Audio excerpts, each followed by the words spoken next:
नमस्कार दोस्तों, मैं हूं शिवानी पांडे और आप देख रहे हैं 4PM।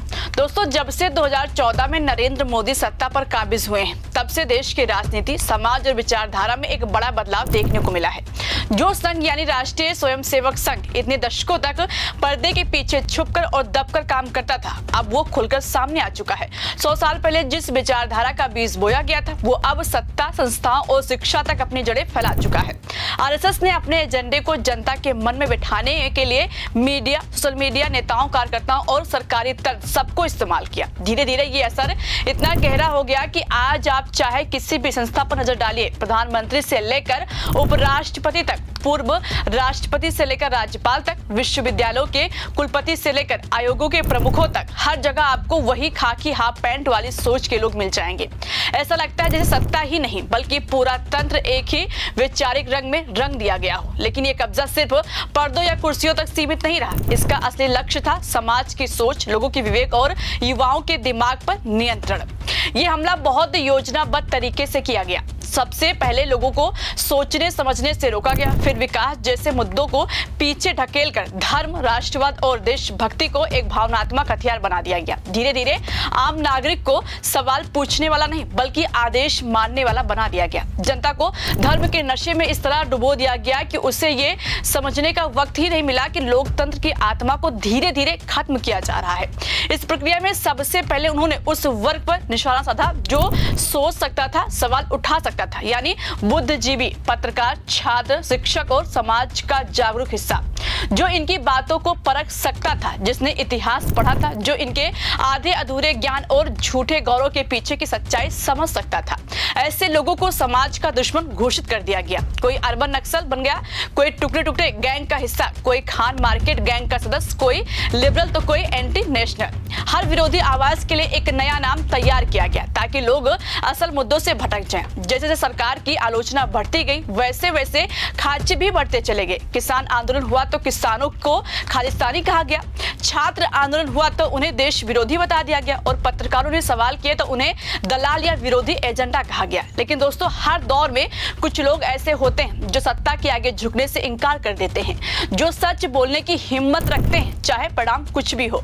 ऐसे ही एक नाम है जस्टिस एस मुरलीधर, जो उड़ीसा हाई कोर्ट के पूर्व मुख्य न्यायाधीश हैं, जिनकी ईमानदारी, संवैधानिक समझ और निष्पक्षता ही पहचान रही। उन्होंने हाल ही में एक प्रोफेसर जीएन साईं बाबा की याद में आयोजित पहले मेमोरियल लेक्चर में जो बातें कही, वो इस देश में शिक्षा, एकेडमिक स्वतंत्रता और आरएसएस भाजपा की वैचारिक घुसपैठ की असलियत को उजागर करती है। तो उन्होंने आरएसएस और भाजपा के एजेंडे की धज्जियां उड़ाते हुए क्या कहा है, बताएंगे आपको इस रिपोर्ट में। दोस्तों, जस्टिस मुरलीधर ने 12 अक्टूबर 2025 को दिल्ली में आयोजित एक कार्यक्रम में teaching a lesson, academic freedom and the Indian state विषय पर बोलते हुए एक एक करके वो सच सामने रखे जिन पर आमतौर पर लोग चुप रह जाते हैं। उन्होंने साफ कहा कि आज इस देश में विश्वविद्यालय, स्कूल या शैक्षिक संस्थान ये तय नहीं करते कि क्या पढ़ाया जाएगा, कौन पढ़ाएगा और किस विषय पर लिखा या बोला जा सकता है। अब ये फैसले संस्थानों के भीतर नहीं बल्कि कुछ बाहरी, गैर कानूनी और सत्ताधारी तंत्रों द्वारा लिए जाते हैं। उन्होंने कहा क्या पढ़ाया जाएगा, कैसे पढ़ाया जाएगा, कौन पढ़ाएगा, किसे पढ़ाएगा, किस विषय पर लिखा या टिप्पणी की जा सकती है। अब इन सबका फैसला शैक्षिक संस्थान नहीं करते। अब इनके लिए कुछ बाहरी और गैर कानूनी तंत्रों से मंजूरी लेनी होती है। दोस्तों, आप समझ गए होंगे कि यहाँ बिना किसी का नाम लिए किस पर हमला हुआ है। जस्टिस मुरलीधर ने आगे कहा कि आज के भारत में अगर कोई फैज अहमद फैज की कविता बोल पढ़े तो वो भी नियम और शर्तों के साथ पढ़ सकता है।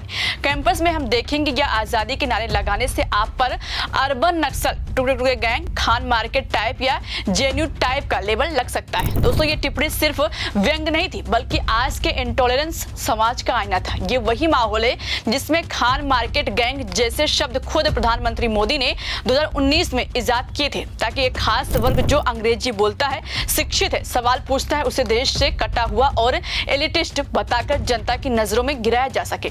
मोदी ने उस समय कहा था कि मेरी छवि खान मार्केट गैंग या लुटियंस दिल्ली द्वारा नहीं बनाई गई है बल्कि ये 45 वर्षों की तपस्या का परिणाम है। लेकिन असल में उस बयान का उद्देश्य था समाज में विभाजन पैदा करना, ये बताना कि हम और वो कौन है। जस्टिस मुरलीधर ने अपने भाषण भाषण में कहा कि पिछले दशक में शिक्षा के क्षेत्र में जो बदलाव हुए हैं वो ये दिखाते हैं कि सत्ता ने युवाओं के दिमाग को नियंत्रित करने की कितनी गहरी कोशिश की है।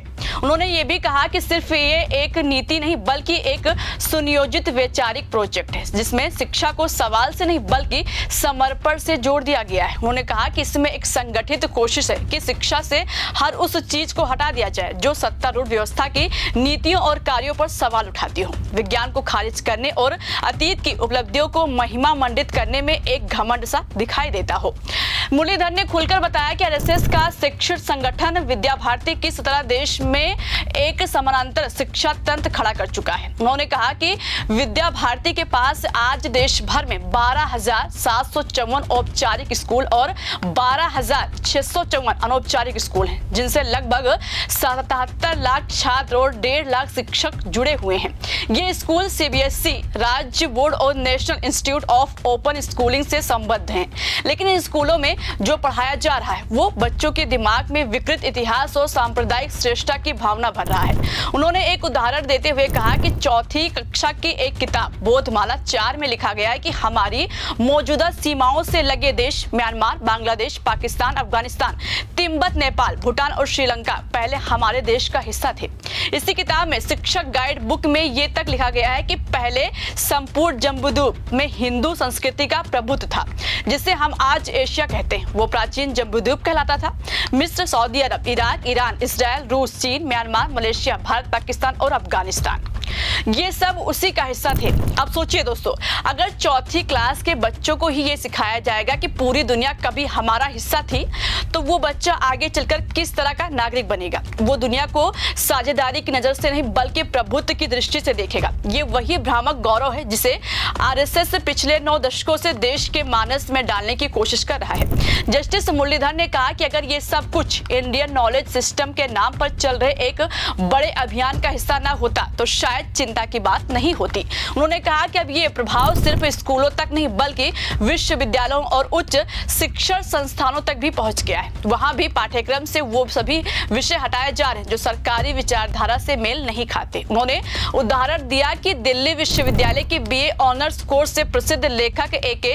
रामानुजन का निबंध 300 रामायण को जबरदस्ती हटाया गया क्योंकि वो ये बताता था कि रामायण के भी अनेक रूप हैं जो आरएसएस के एक ही सच के एजेंडे से मेल नहीं खाता है। दोस्तों 1975 में जब देश में आपातकाल लगा था तब भी सरकार का प्रचार होता था, लेकिन तब की जनता बंद आंखों से सब कुछ देखती थी। लेकिन आज जनता की खुली आंखों पर पट्टी बांध दी गई है। इमरजेंसी के टाइम पर लोग खामोश थे, लोग सच बोलने से डरते थे, अखबारों पर सेंसरशिप थी, पत्रकारों को जेल में डाल दिया गया था।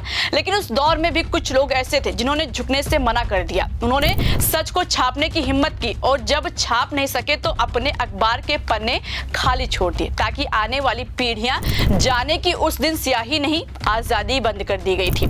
आज भी कुछ वैसा ही दौर लौट आया है। फर्क बस इतना है कि इस बार आपातकाल अघोषित है। इस बार लोग ये तक नहीं जानते कि उनके खिलाफ कब केस दर्ज हो जाए, कब देशद्रोही कहा जाए, कब आईटी सेल उनके खिलाफ झूठी मुहिम चला दे। आज का माहौल 1975 से भी अधिक खतरनाक है क्योंकि डर अब खुले नहीं बल्कि भीतर तक समा गया है। लेकिन ऐसे दौर में भी कुछ लोग हैं जो डरते नहीं हैं। जस्टिस एस मुरलीधर जैसे लोग जो पद से रिटायर होने के बाद भी सच बोलने का साहस रखते हैं, सत्ता की विभाजनकारी राजनीति को बेनकाब करते हैं और जनता को याद दिलाते हैं कि संविधान अभी भी जिंदा है। उन्होंने साबित कर दिया कि अगर सच बोलने वाले कुछ लोग भी रह जाएं तो झूठ का साम्राज्य हमेशा के लिए टिक नहीं सकता। आज जब देश में हर संस्था को संगठन बना देने की कोशिश हो रही है, जब स्कूल से लेकर अदालत तक राष्ट्रवाद का नया पाठ पढ़ाया जा रहा है, तब जस्टिस मुरलीधर जैसे लोग हमें याद दिलाते हैं कि असली राष्ट्रभक्ति सत्ता से सवाल पूछना है, न कि उसके सामने झुक जाना। उन्होंने अपने शब्दों से ये साफ कर दिया कि भारत की आत्मा को मिटाया नहीं जा सकता, चाहे सत्ता कितनी भी ताकतवर क्यों ना हो। सच की आवाज हमेशा रास्ता निकाल ही लेती है। फिलहाल दोस्तों इस पूरे मामले को लेकर आप क्या सोचते हैं? आपकी जो भी राय, अपनी राय कमेंट बॉक्स में हमें जरूर बताइएगा।